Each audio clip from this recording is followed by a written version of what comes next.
ಯಾವತ್ತೂ ಮಸ್ತಲ್ಲಿದ್ದರೂ ಕೂಡ ಒಬ್ಬರಿಗೆ ತೊಂದರೆ ಮಾಡದಂಥ ಆನೆ ಅಲ್ಲ.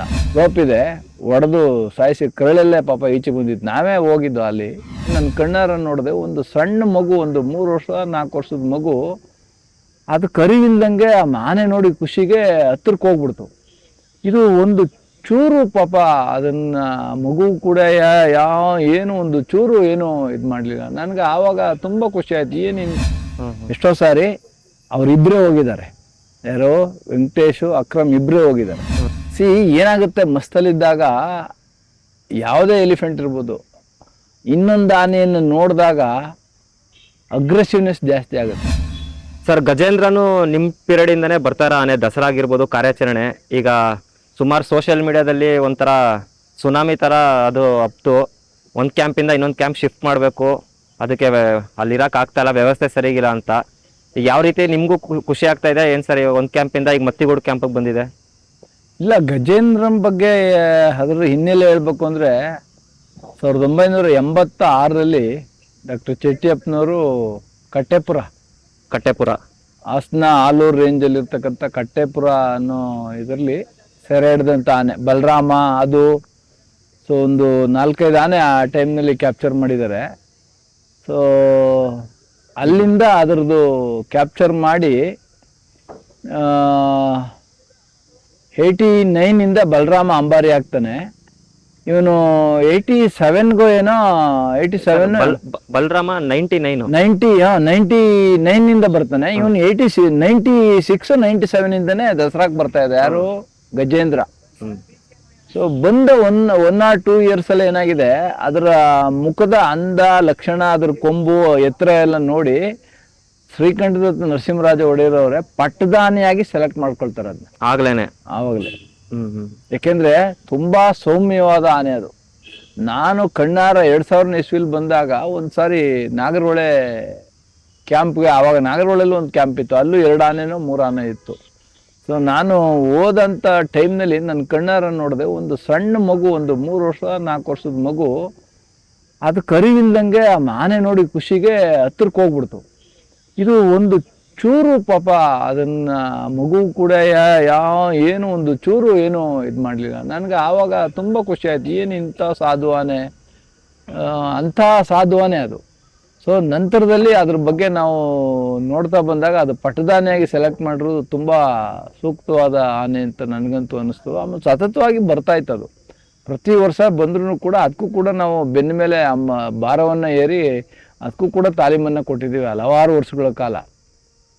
2013 ಇರಬಹುದು ಅಂತ ಅನ್ಕೊಂಡಿದ್ದೀನಿ ನಾನು. 2013ರಲ್ಲಿ ದಸರಾ ಮುಗಿಸ್ಕೊಂಡು ಹೋದ ನಂತರ 13 ಅಥವಾ 14 ಇರ್ಬೋದು, 15 ಓಕೆ, 2015ರಲ್ಲಿ ಅದು ದಸರಾ ಮುಗಿಸ್ಕೊಂಡು ಹೋದ ತಕ್ಷಣ ಅದು ಸಾಹಸವಾಗಿ ನವಂಬರ್ ಅಂತ ಅನಿಸುತ್ತೆ, ಆ ಟೈಮ್ನಲ್ಲಿ ಅದು ಮಸ್ತಲ್ಲಿ ಇರ್ತವೆ. ನಮ್ಮ ಎಲ್ಲ ಆನೆಗಳು ಸಾಮಾನ್ಯವಾಗಿ ನವಂಬರ್ ಡಿಸೆಂಬರ್ಲಿ ಮಸ್ತಿಗೆ ಬರ್ತವೆ.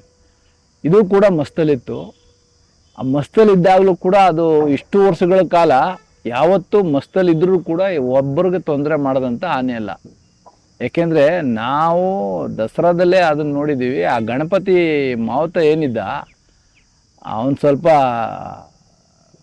ಸ್ವಲ್ಪ ಸಣ್ಣ ಆದಾಗಿ ಕುಡಿಯೋ ಚಟ ಇತ್ತು, ಒಳ್ಳೆ ಮಾವುತ.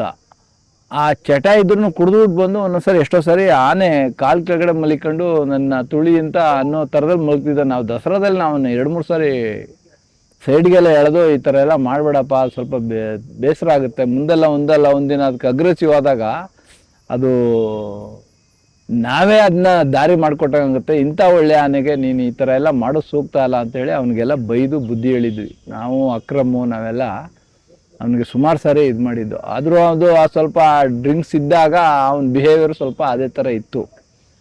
ಸೊ ಅದು ಅದರ ಹಣೆ ಬರಕೆ ನೋಡಿ 2015 ದಸರಾ ಮುಗಿಸ್ಕೊಂಡು ಹೋಗಿದ್ದಾನೆ. ಆಗಲೂ ಮಸ್ತಲ್ಲಿದ್ದಾಗ ಸಾಮಾನ್ಯವಾಗಿ ಯಾವುದೇ ಆನೆ, ಅಭಿಮನ್ಯು ಕೂಡ ಆದರೂ ಅಷ್ಟೇ, ಯಾವುದೇ ಆದರೂ ಅಷ್ಟೇ, ಚೈನು ಬೇಡಿ ಹಾಕಿ ಬಿಡ್ತಾರೆ. ಇವನು ಚೈನು ಹಾಕಿಲ್ಲ, ಬೇಡಿನೂ ಹಾಕಿಲ್ಲ. ಅವತ್ತು ಒಂದು ಯಾರೋ ಟ್ರಾವೆಲರ್ಸು ಅಂದರೆ ಟೂರ್ಗೆ ಬಂದಂಥ ಜನ ಅದ್ರ ಹತ್ರ ಹೋಗಿ ಎಲ್ಲಿ ಕೇಗುಡಿ ಆನೆ ಕ್ಯಾಂಪಲ್ಲಿ ಫೋಟೋ ಎಲ್ಲ ತೆಗೆಸ್ಕೊಂಡಿದ್ದಾರೆ.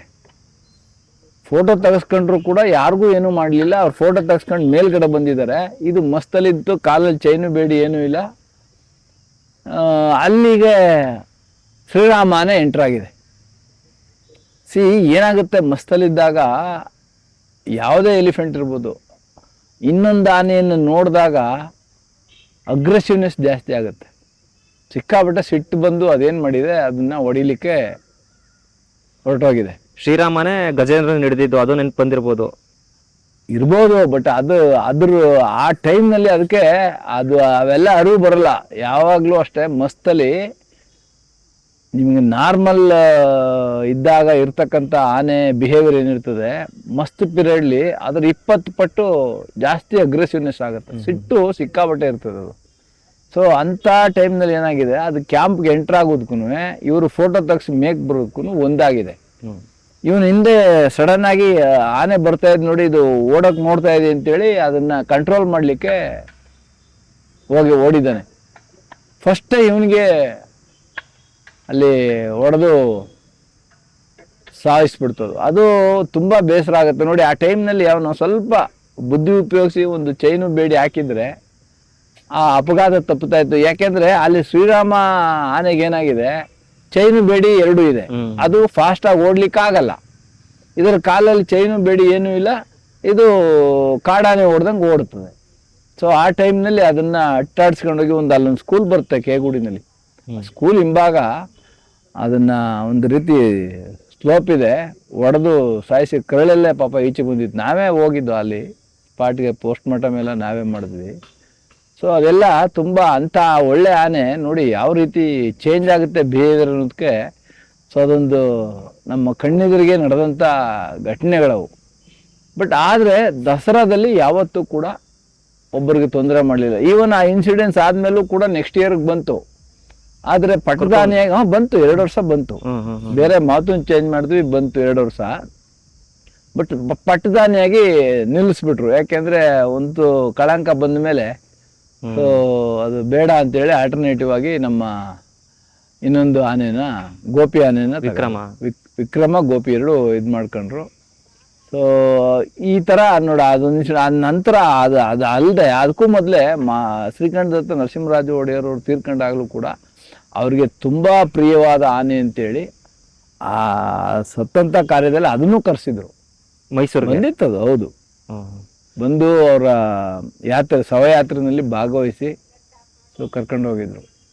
ಸರ್ ಅದು ಅಂಬಾರಿ ವರ್ಷಕ್ಕೆ ಟ್ರೈ ಮಾಡಿಲ್ವಾ ನೀವು? ಆನೆ ಅಷ್ಟು ಹೈಟ್ ಇತ್ತು. ಇಲ್ಲ, ಒಂದು ಪಟ್ಟದಾನೆಯಾಗಿ ಸೆಲೆಕ್ಟ್ ಆದ್ಮೇಲೆ ಬರಲ್ಲ. ಈಗ ಬಲರಾಮ ಓಡ್ತಾ ಇದೆಯಲ್ಲ, ಓಡ್ತಾ ಇತ್ತು ಅಂದ್ರೆ ಅದಕ್ಕೆ ಒಂದು ಕಣ್ಣು ಕಾಣಿಸ್ತಾ ಇರಲಿಲ್ಲ ಅಂತಾರೆ. ಯಾವ ತರ? ಗಜೇಂದ್ರನ್ಗಲ್ಲ, ಬಲರಾಮನ್ಗೆ. ಗಜೇಂದ್ರನ್ ಕಾಣ್ತಾ ಇತ್ತು. ಗಜೇಂದ್ರ ಈಗ ಕಾರ್ಯಾಚರಣೆಲೆಲ್ಲ ಯಾವ ರೀತಿ ಭಾಗವಹಿಸ್ತಿದ್ದ ಸರ್ ಅವನು?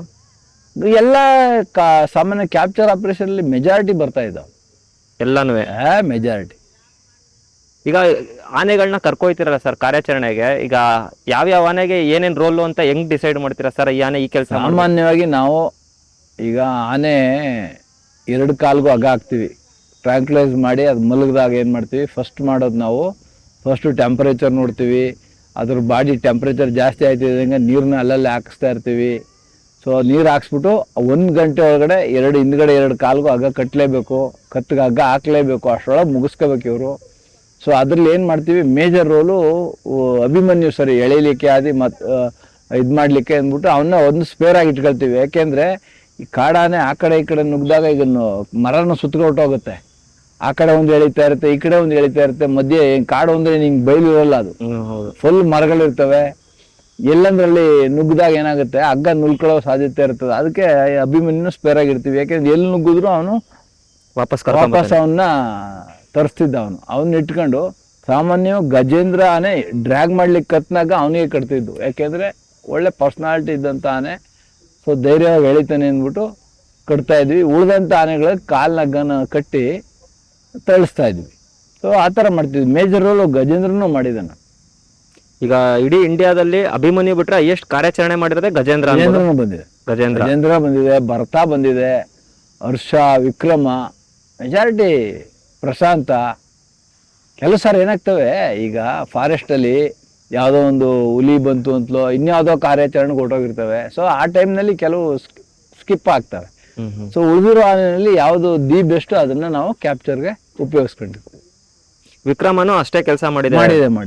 ಅದು ಏನು ರೋಲಲ್ಲಿ ಕೆಲಸ ಮಾಡ್ತೀವಿ ಸರ್ ವಿಕ್ರಮ್ ಆನೆ ಇಲ್ಲಿ ಕಾರ್ಯಾಚರಣೆಗಳಲ್ಲಿ? ಕಾರಣ ಕಾಲಗ್ಗ ಕಾಲಗ್ಗಾನೆ ಎಳೆಯೋದು. ಕಾಲಗ್ಗ ಗಜೇಂದ್ರನೇ ಸಖತ್ ಪವರ್ಫುಲ್ ಆನೆ. ಹೌದು, ಎಳಿಲಿಕ್ಕೆ ಕತ್ನಗ್ಗ ಎಳೆಯೋದು ಅಂದ್ರೆ ಆನೆನೇ ಎಳಿಬೇಕಲ್ಲ. ಹಾ ಹಾ ಹಾ.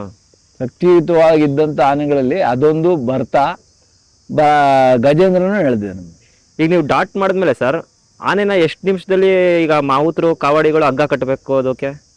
ಏನಾಗುತ್ತೆ, ಒನ್ಸ್ ನಾವು ಡಾಟ್ ಆಯಿತು ಅಂದ ತಕ್ಷಣನೇ ಅನಿಮಲ್ಗೆ ಅದು ಹೋಯ್ತು, ಇಂಜೆಕ್ಷನ್ ಬೀಳ್ತು ಅಂದ ತಕ್ಷಣನೇ ಒಂದು ಏರ್ ಫೈರ್ ಮಾಡ್ತಾರೆ ಫಾರೆಸ್ಟಲ್ಲಿ. ಅದು ಇಂಡಿಕೇಶನ್, ಓ ಡಾಟ್ ಆಯಿತು ಆನೆಗೆ ಅಂತ. ಬೇರೆ ಯಾರ್ಯಾರು ಎಲ್ಲೆಲ್ಲಿ ಇರ್ತಾರೆ, ಯಾಕೆಂದ್ರೆ ಡಾಟ್ ಆಗೋ ಹತ್ರದಲ್ಲಿ ಯಾರೂ ಇರಲ್ಲ. ಓಕೆ. ಇದ್ರೆ ನಮ್ಮ ಅಕ್ರಮು, ನಮ್ಮ ವೆಂಕಟೇಶು ಅಥವಾ ನಾನು ಒಂದು 3 ಜನ ಇರ್ತೀವಿ ಅಷ್ಟೇ. ಆಮೇಲೆ ಸಾಧ್ಯವಾದಷ್ಟು ಆನೆ ಮೇಲೆ ಹೋಗಲ್ಲ, ಯಾಕೆಂದ್ರೆ ಆನೆ ಆ ಕಾಡಾನೆ ಓಡ್ಬಿಡ್ತದೆ. ಎಷ್ಟೋ ಸಾರಿ ಅವರಿಬ್ಬರೇ ಹೋಗಿದ್ದಾರೆ, ಯಾರೋ ವೆಂಕಟೇಶು ಅಕ್ರಮ್ ಇಬ್ಬರೇ ಹೋಗಿದ್ದಾರೆ. ಒಬ್ರ ಕೈಲಿ ಸೇಫ್ಟಿ ಗನ್ನು, ಒಬ್ರ ಕೈಲಿ ಟ್ರ್ಯಾಂಕ್ಲೈಸಿಂಗ್ ಗನ್ನು. ಸೊ ಇಟ್ಕೊಂಡು ಹೋಗಿ ಅವ್ರು ಡಾಟ್ ಮಾಡಿದ ತಕ್ಷಣ ಅವರು ಅಲ್ಲೇ ಏರ್ ಫೈರ್ ಮಾಡ್ತಾರೆ, ಡಾಟ್ ಆಯಿತು ಅಂತ ಇಂಡಿಕೇಶನ್. ಡಾಟ್ ಆದ ತಕ್ಷಣ ಏನು ಮಾಡ್ತೀವಿ ಅಂದರೆ, ಇನ್ನೊಂದು 3 ಜನ ನಮ್ಮ ಕುದ್ದೂಸ್ ಅಂತಿದ್ದಾನೆ, ಆನೆ ಮಾವುತ, ಕಾಂತಿ ಆನೆಯಲ್ಲಿದ್ದ, ಆಮೇಲೆ ರಿಟೈರ್ಡ್ ಆದ. ಸೊ ಆ 3 ಜನ ಮಾವುತರನ್ನ ನಾವು ಆ ಎಲ್ಲಿ ಡಾಟ್ ಆಯಿತು ಅಲ್ಲಿಂದ ಆನೆ ಹೆಜ್ಜೆ ಮೇಲೆ ಅವ್ರು ಹುಡಿಕೊಂಡು ಹೋಗ್ತಾರೆ. 3-4 ಜನ ಆನೆಯವ್ರನ್ನೇ ಕಳಿಸ್ತೀವಿ, ಯಾಕೆಂದರೆ ಆನೆ ಹೆಜ್ಜೆ ಎಲ್ಲೆಲ್ಲಿ ಹೋಗಿದೆ, ಎಲ್ಲಿ ಎಲೆ ಮೇಲೆ ಕಾಲಿಟ್ಟಿದೆ. ಯಾಕೆಂದರೆ ಸಮ್ಮರ್ ಸೀಸನ್ನು, ನಿಮಗೆ ಅಲ್ಲಿ ತೇವ ಏರನೂ ಇರಲ್ಲ, ಅಂಥದನ್ನ ಪತ್ತೆ ಹಚ್ಕೊಂಡು ಹೋಗ್ಬೇಕು ಅವರು. ಬಟ್ ಆನೆ ಕಾಡಲ್ಲಿ ನಡೆದಾಗ ಸಹಜವಾಗಿ ಗಿಡ ಬೂರ ಎಲ್ಲ ಮುರಿದಿರ್ತವೆ. ಸೊ ಹಾಗಾಗಿ ಅವರು ಕಾಡಿನಲ್ಲಿ ತಿರುಗಿ ಅಭ್ಯಾಸ ಇರೋದ್ರಿಂದ ಅವ್ರಿಗೆ ಎಲ್ಲಿ ಏನೇನು ನೋಡ್ಕೋಬೇಕು, ಬೇರೆ ಆನೆ ಯಾವ್ದಾದ್ರು ಸೌಂಡ್ ಆಗ್ತಾ ಇದೆಯಾ ಏನು ಎಲ್ಲ ಅಬ್ಸರ್ವ್ ಮಾಡ್ಕೊಂಡು ಓಡ್ತಾ ಇರ್ತಾರೆ ಅವರು. ಆನೆ ಯಾಕೆಂದರೆ ಟ್ರ್ಯಾಂಕ್ಲೈಸ್ ಆದ ತಕ್ಷಣ ಆನೆ ಅಲ್ಲೇ ಮಲಗಲ್ಲ, ಮಿನಿಮಮ್ 7ರಿಂದ 10 ನಿಮಿಷ ಬೇಕು. ಅದು ಹೆಂಗೆ ಅಂದರೆ, ಕರೆಕ್ಟಾಗಿ ಡಾಟ್ ಆಗಿದ್ರೆ, ಇಂಜೆಕ್ಷನ್ನು ಕಂಪ್ಲೀಟ್ ಒಳಗಡೆ ಹೋಗಿದ್ರೆ 7 ಮಿನಿಟ್ಸಲ್ಲಿ ಅದು ಮಲಗುತ್ತೆ. ಸ್ವಲ್ಪ ಇಂಜೆಕ್ಷನ್ ಹೆಚ್ಚು ಕಡಿಮೆ ಆದ್ರೂ ಕೂಡ ಅದು ಸಬ್ಕಟ್ ಅಂತ ಕರಿತೀವಿ, ಸ್ಕಿನ್ನಿನ ಮಧ್ಯಕ್ಕೆ ಹೋಗಿದ್ರು ಕೂಡ ಪ್ರೊಲಾಂಗ್ ಆಗುತ್ತೆ. 10 ನಿಮಿಷ ಆಗ್ಬೋದು, 15 ನಿಮಿಷ ಆಗ್ಬೋದು, 20 ನಿಮಿಷ ಆಗ್ಬೋದು. ಕೆಲವು ಟೈಮ್ ಅರ್ಧ ಗಂಟೆಗೆ ಮಲಗಿರ್ತಕ್ಕಂಥ ನಿದರ್ಶನಗಳು ಕೂಡ ನಮ್ಮಲ್ಲಿವೆ. ಬಟ್ ಅಲ್ಲಿವರೆಗೆ ತಾಳ್ಮೆಯಿಂದ ಆನೆಯಿಂದನೇ ಹೋಗ್ಬೇಕು.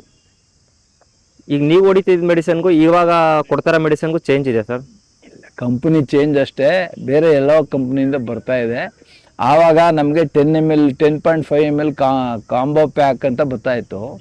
ಸೊ ಅದು 3 ಡೋಸ್ ಅಂತ ನಮಗೆ ಇಂಡಿಕೇಶನ್ ಕೊಡ್ತಾಯಿದ್ರು. ಈಗ 5 ml ಅಲ್ಲಿ ಬರ್ತಾ ಇದೆ. ಅಂದರೆ ನಾವು ಉಪಯೋಗಿಸುವಂಥ ಮೆಡಿಸಿನ್ ಕ್ವಾಂಟಿಟಿ ಕಮ್ಮಿ ತಗೋಬೇಕಷ್ಟೆ.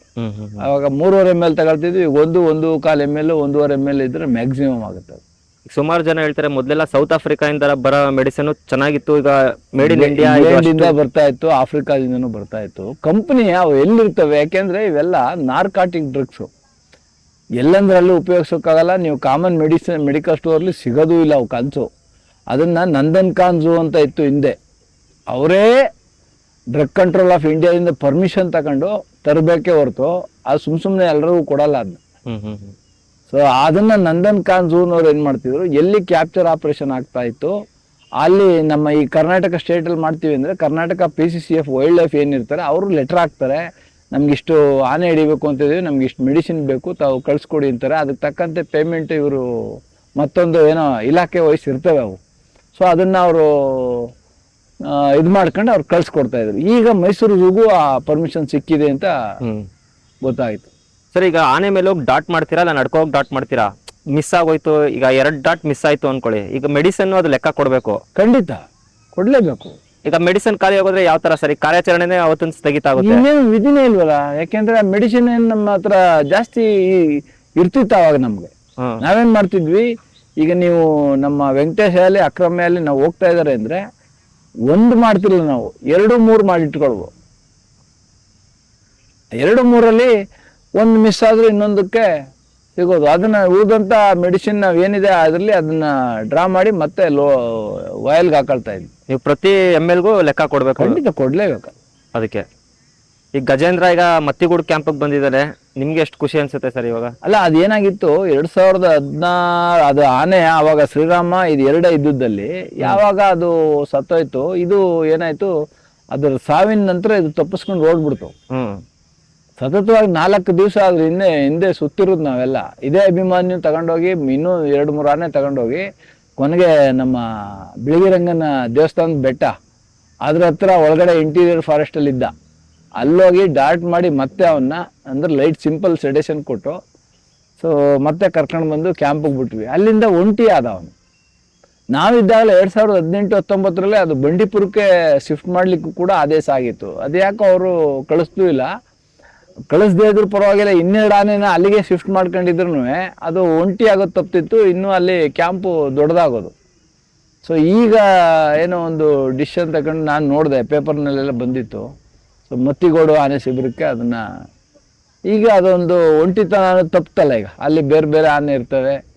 ಸೊ ಹಾಗಾಗಿ ಏನು ಸಮಸ್ಯೆ ಇಲ್ಲ. ಆರೋಗ್ಯದಲ್ಲೂ ಕೂಡ ಅಷ್ಟೇ. ವಯಸ್ಸಾಗಿದೆ, 66-67 ವರ್ಷ ಆಗಿರ್ಬೋದು ಈಗ ಅವನಿಗೆ. ಸೊ ಹಾಗಾಗಿ ಸಹಜ, ವಯೋಸಹಜ ಅಂತೂ ಇದ್ದೇ ಇರ್ತದೆ. ಬಟ್ ಅಲ್ಲಿ ಕ್ಯಾಂಪಲ್ಲಿ ಇವನು ಒಂಟಿತನ ಅನ್ನೋದು ತಪ್ಪುತ್ತೆ. ಅಂದ್ರೂ ನಾವು ನೋಡಿದ್ವಿ ಸರ್, ಏನ್ ಈಗ್ಲೂ ನೋಡಿದ್ರೆ ಕತ್ತೆತ್ತಿಂಗ್ ನೋಡಿದ್ರೆ ದಂತಗಳು ಅದ್ರ ಲಕ್ಷಣ ನಮ್ಗೆ ಮುಖದ ಲಕ್ಷಣ ಇದೆಯಲ್ಲ ತುಂಬಾ. ಈಗ್ಲೂ ಅಂಬಾರಿ ಆನೆಗೂ ಕೂಡ ಆ ಲಕ್ಷಣ ಇರಬೇಕು ಸರ್. ಈಗ ಒಂದು ಪಾಯಿಂಟ್ ಏನಂದ್ರೆ, ಈಗ 60 ವರ್ಷ ಆದ್ಮೇಲೆ ಆನೆ ದಸರಾ ಕರ್ಕೊ ಬರ್ಬಾರ್ದಾ, ಕಾರ್ಯಾಚರಣೆಗೆ ಯೂಸ್ ಮಾಡಬಾರ್ದಾ ಸರ್? ನೋಡಿ, ಕೋರ್ಟ್ ಆದೇಶ ಏನ್ ಹೇಳ್ತದೆ ಅಂದ್ರೆ 60 ಆದ್ಮೇಲೆ ಭಾರವಾದ ಕೆಲಸವನ್ನ ಅದಕ್ಕೆ ಒರೆಸ್ಬೇಡಿ, ಭಾರವಾದ ಕೆಲಸವನ್ನ ಮಾಡಿಸ್ಬೇಡಿ ಅಂತ, ಫಂಕ್ಷನ್ಗೆ ಉಪಯೋಗಿಸ್ಬೇಡಿ ಅಂತ ಎಲ್ಲೂ ಹೇಳಿಲ್ಲ. ನೀವು ಕರ್ಕ ಬಂದ್ರೆ ಮಂತ ಒಳ್ಳೆ ಆರೈಕೆ ಆಗುತ್ತೆ ಇಲ್ಲಿ. ಯಾಕೆಂದ್ರೆ ಸ್ಪೆಷಲ್ ಫುಡ್ ಸಿಗುತ್ತೆ, ಒಳ್ಳೆ ಆರೈಕೆ ಆಗುತ್ತೆ. ಸೊ ಅವನಿಗೇನಂದ್ರೆ ಲೈಟ್ ವರ್ಕು, ಸಿಂಪಲ್ ಆಗಿ ಸಾಲ ಆನೆ ಆಗೋ, ನಿಶಾನೆ ಆನೆ ಆಗೋ, ನೌಫತ್ ಆನೆ ಆಗೋ, ಅವೆಲ್ಲ ಭಾರ ಮೈ ಮೇಲೆ ಏನು ಭಾರ ಬೀಳಲ್ಲ, ಜಸ್ಟ್ ಅಲಂಕಾರಿಕ ವಸ್ತುಗಳು ಬೀಳ್ತವೆ, ಗಾದಿ ನಮ್ದೇ ಇರ್ತದೆ. ಸೊ ಅಂಥ ಕೆಲ್ಸಕ್ಕೆಲ್ಲ ನಾವು ಉಪಯೋಗಿಸ್ಕೋಬೋದು. ಕಾರ್ಯಾಚರಣೆಗೂ ಯೂಸ್ ಮಾಡ್ಬೋದು ಬೇಕಾದ್ರೆ. ಕಾರ್ಯಾಚರಣೆಗೆ ಅಂದ್ರೆ 67 ಆಗಿರೋದ್ರಿಂದ ಈಗ ಅವನಿಗೂ ಸ್ವಲ್ಪ ದೈಹಿಕವಾಗಿ ಕುಗ್ಗಿರ್ತಾನೆ. ಈಗ ಸಾಕಷ್ಟು ಆನೆಗಳಿವೆ. ಹೌದು, ಈಗ ಮಹೇಂದ್ರ ಇದೆ, ಭೀಮ ಇದೆ, ಕೃಷ್ಣ ಇದೆ, ವಿಕ್ರಮ, ಹರ್ಷ. ವಿಕ್ರಮ್ ಅವರು ರಿಟೈರ್ಡ್ ಮಾಡಿ ಈಗ ಅವನಿಗೂ 60 ಮೇಲೆ ಆಗಿದೆ, ಅವರು ರಿಟೈರ್ಡ್ ಆಯ್ತು. ಈಗ ಹೊಸ ಆನೆ ನಾವು 2014 22 ಆನೆ ಹಿಡಿದ್ವಲ್ಲ, ಅವೆಲ್ಲ ಈಗ ಒಳ್ಳೊಳ್ಳೆ ಏಜಲ್ಲಿ ಇವೆ. ಈಗ ಅದನ್ನೇ ಉಪಯೋಗಿಸ್ಕೋಬೋದು.